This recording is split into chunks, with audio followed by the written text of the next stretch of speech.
stars upon a midnight summer sky. The majesty and the wonder of the ocean's endless tide. And the more I see, the more I can explain how the one who set the world in place could even know my name. I'm so amazed. I'm so amazed. How great you are, how small I am, how awesome is your mighty hand. And I am captured by the wonder of it all. Will offer all my praise with all my heart for all my days. How great you are, how great you are, how great you are.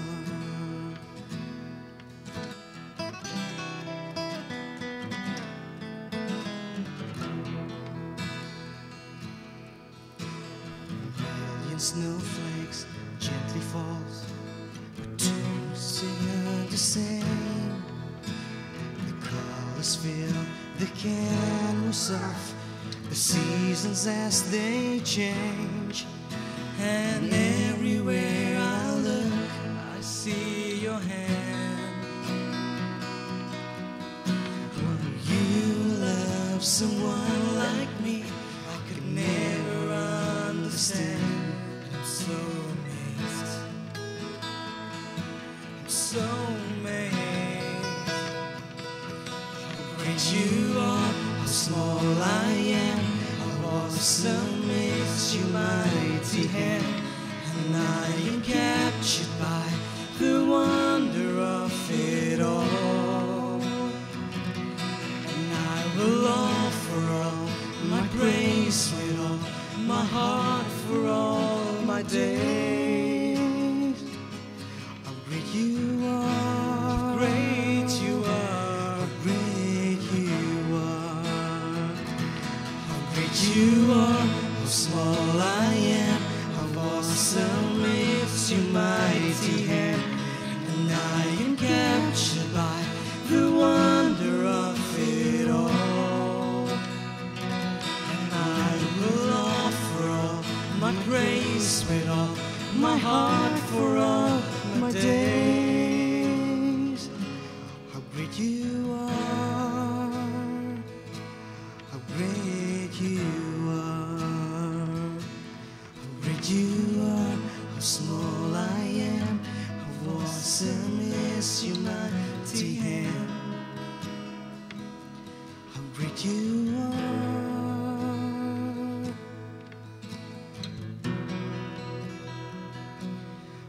Great you are.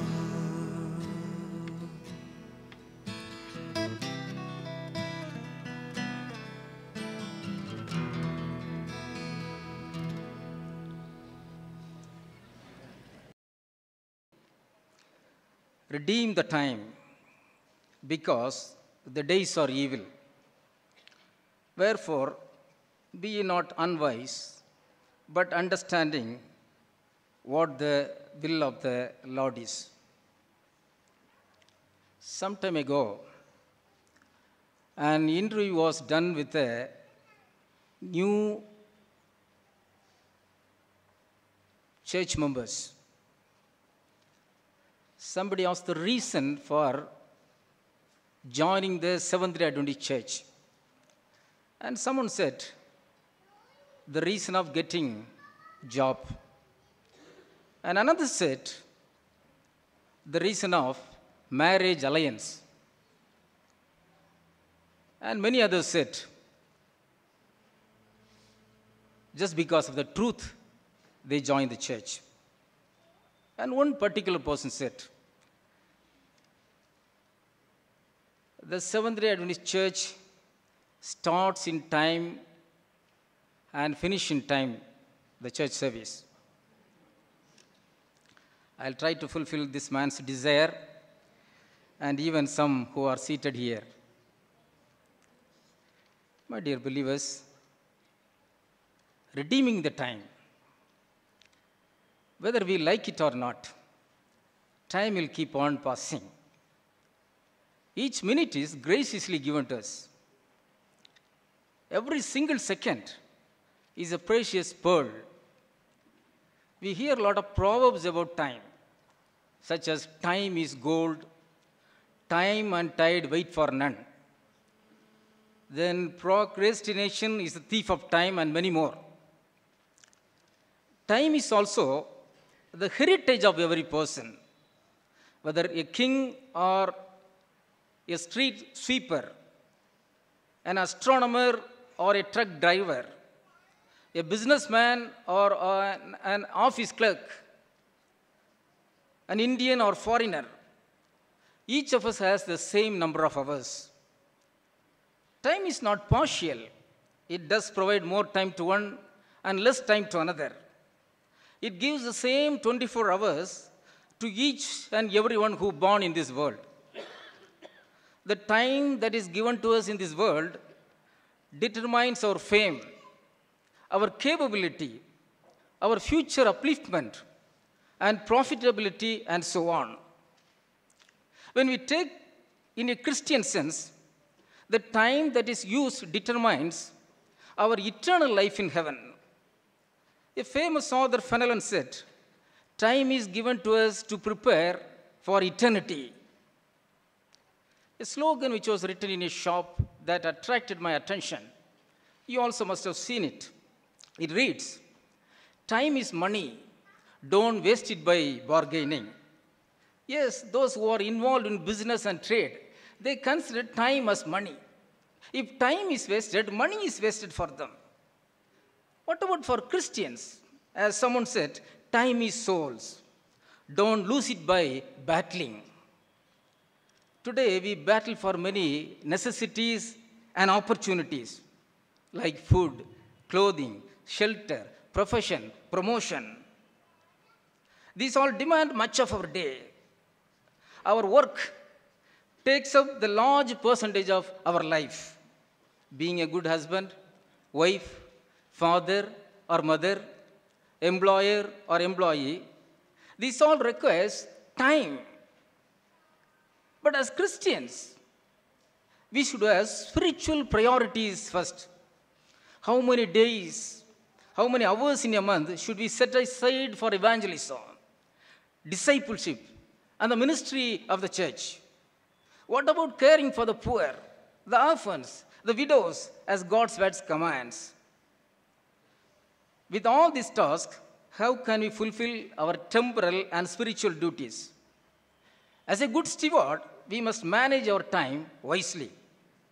Last week, I was watching a magic show in the TV by mistake.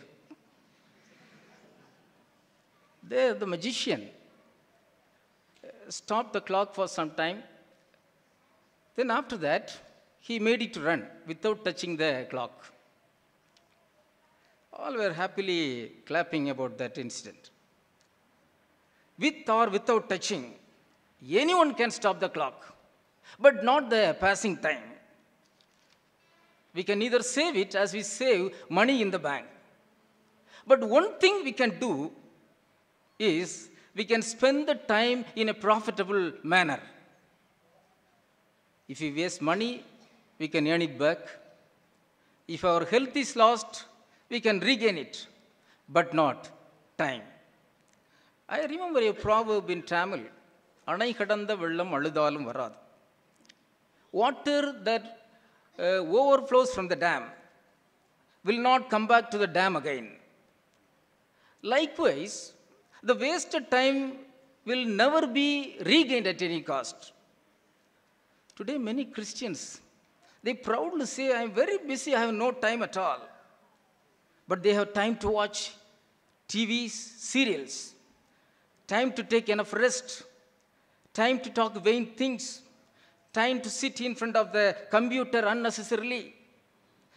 But when it comes to the spiritual things, like prayer meeting, fellowshipping with the believer, hospital visitation, even church board meetings. They say they are busy, they have no time.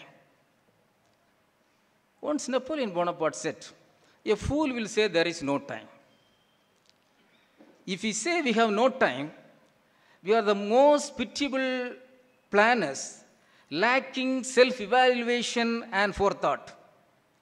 Eternity simply cannot tolerate false excuses, laziness, and self-satisfaction. We all know that life is too short, and our accountability to an Almighty God is too serious.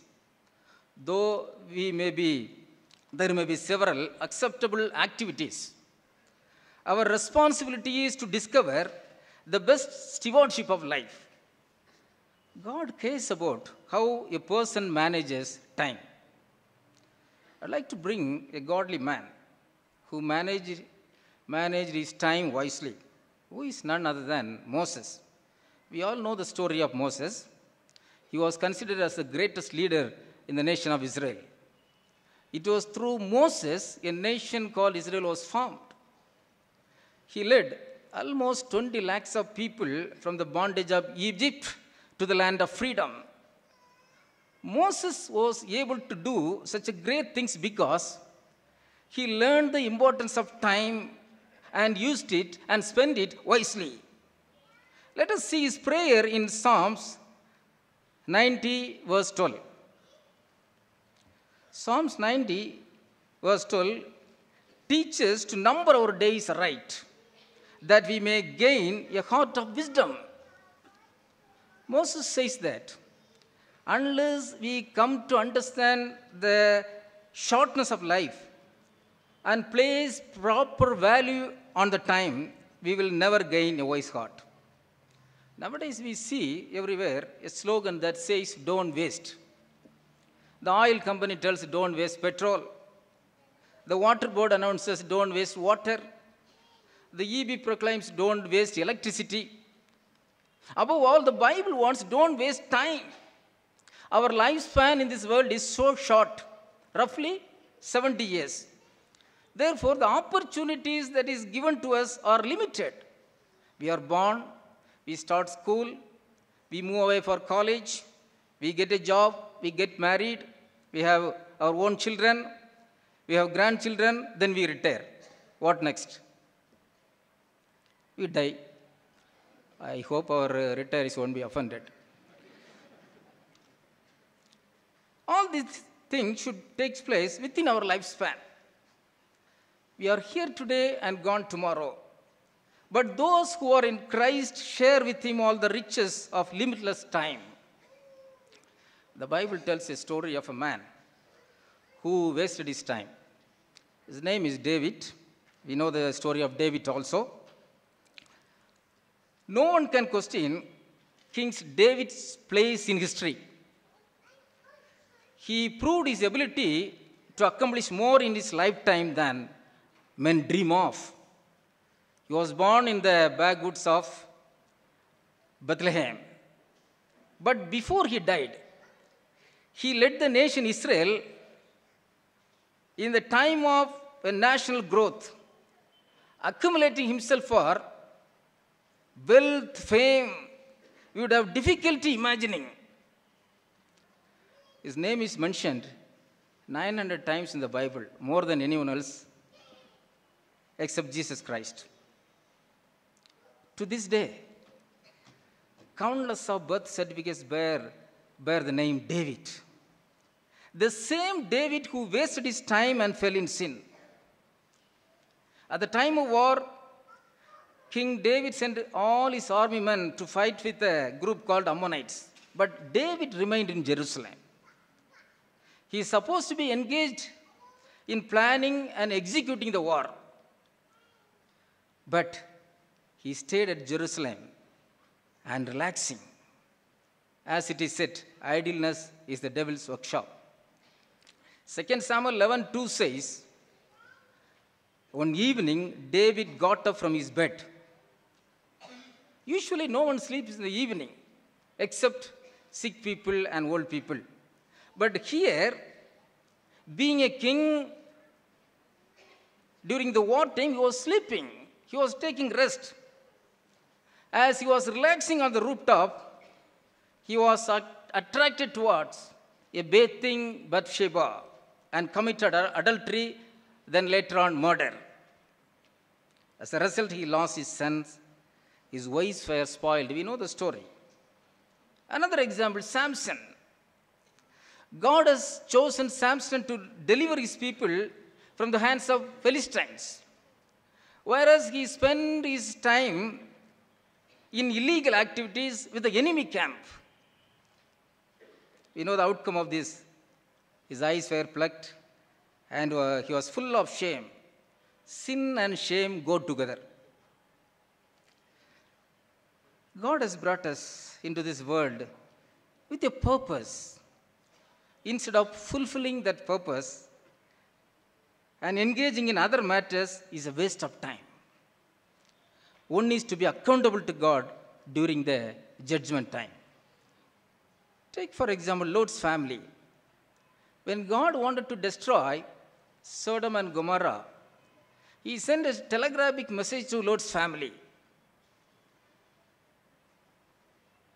But they were wasting their time. God, out of his mercy, caught hold of their hands and dragged them out of the city. But Lot's wife, unmindful of the warning, she turned to give a last look at the beloved city. The moment she turned back, she received God's judgment upon her. King Solomon wrote about a lazy person who failed to plow his field because of cold weather. As a result, he had to beg for food. What about how Jesus spent his time? Jesus knows the value of time. In order to understand the world, to know the value of time, he divided the time, daytime and nighttime. Since time is money, it must be budgeted. Jesus understood the need for budgeting time. In John 9:4, he said, I must work while it is day. We also read that night cometh. Jesus understood his mission, and that made him to be an organized person. Solomon the wise says, go to the ants, learn its ways, and be wise. The writer of Ecclesiastes intended to convey an urgent message that is found in Ecclesiastes chapter 3, verses 1 to 8. We know. There we see, to everything there is a time and season. A time to born, a time to die. A time to plant, a time to uproot. A time to kill, a time to heal. The list goes on. The writer lists about 28 matters, just like our 28 fundamental doctrines. Here we see how precious time is as a resource. Whether there is time or not, we must create certain time for certain things, especially for the ministry. Jesus never wasted even a single time. Since morning till evening, he visited each and every village and town, preaching, teaching, healing the sick persons. Theologians say, during the 3.5 years ministry of Jesus, he walked 65,600 miles. Today we have got all kinds of facilities, transportation facilities. How are we spending our time? How are we spending our time for God and his ministry? Jesus spends the majority of his time in training the 12 disciples. He said, I will build my church. How did he plan to build it? Through you and me. So the way to maximize your time is to keep life's purpose before you at all times and evaluate each decision in the light of it. Think of the political leaders. During the election time, they go for campaigning since morning till midnight. They are working for the party. Nowadays, the election commission restricted the timings. Mrs. Indira Gandhi, our late Prime Ministers, Mrs. Indira Gandhi, Rajiv Gandhi, they used to sleep 4 hours a day. 20 hours they worked for the nation. What are we doing for the Savior? What are we doing for His church? We are aware of many timings such as train timings, bus timings, office, institution, and so on. But do you know the end time of the world? The signs of the world indicate that the time will be brief. We are in the waiting time. God is calling each one of us to be involved in the end time ministry. Today would be a great time for you to come before Him. Since time is a precious resource, the Bible cautions us to manage it wisely. Apostle Paul makes a critical point in his letter to the Ephesians, we read already. Redeem the time because of the evil day. I have an old statistical report about how the lifespan of 70 years spent. For sleeping, man is spending 23 years. Earning, 19 years. Playing, 9 years. Eating, 6 years. Traveling, 6 years. Dressing, 2 years. I think this is applicable to the ladies mainly. Childhood, 4 years. Altogether, how many years?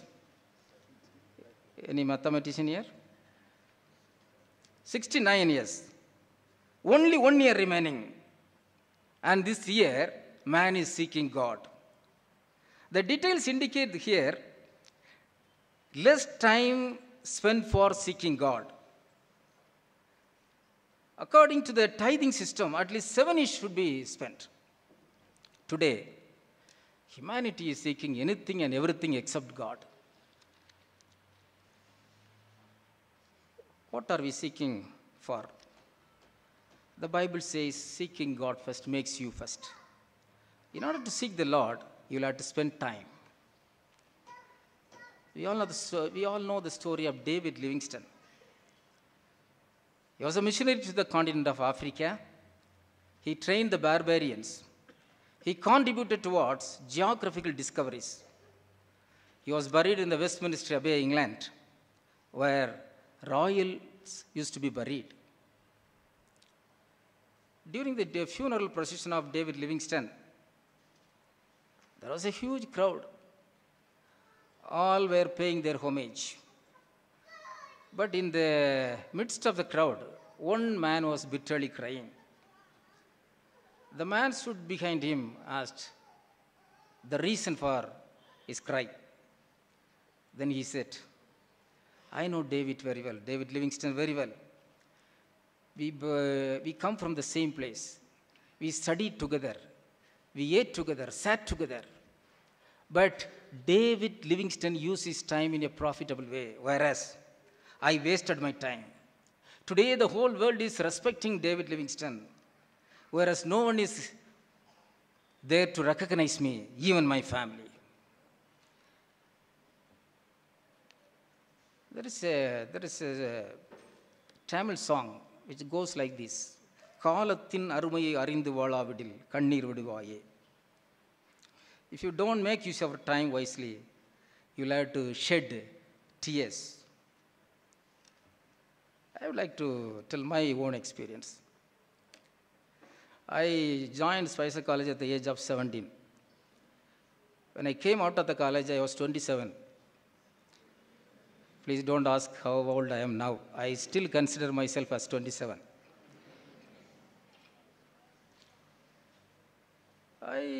I was quite comfortable there, as though I was staying in a holiday resort.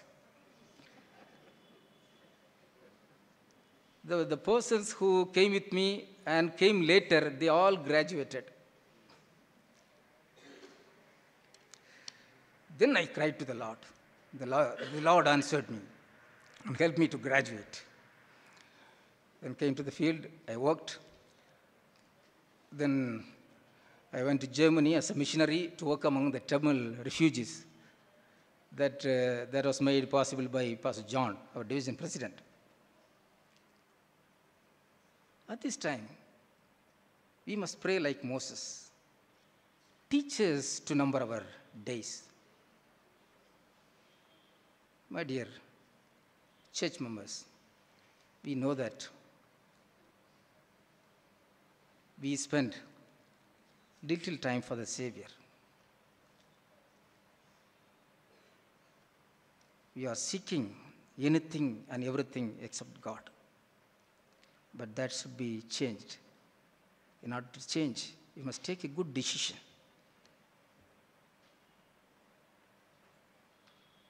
And this is the time to take a good decision, to spend the time in a profitable way. May the Lord bless each and every one of us as we take a good decision.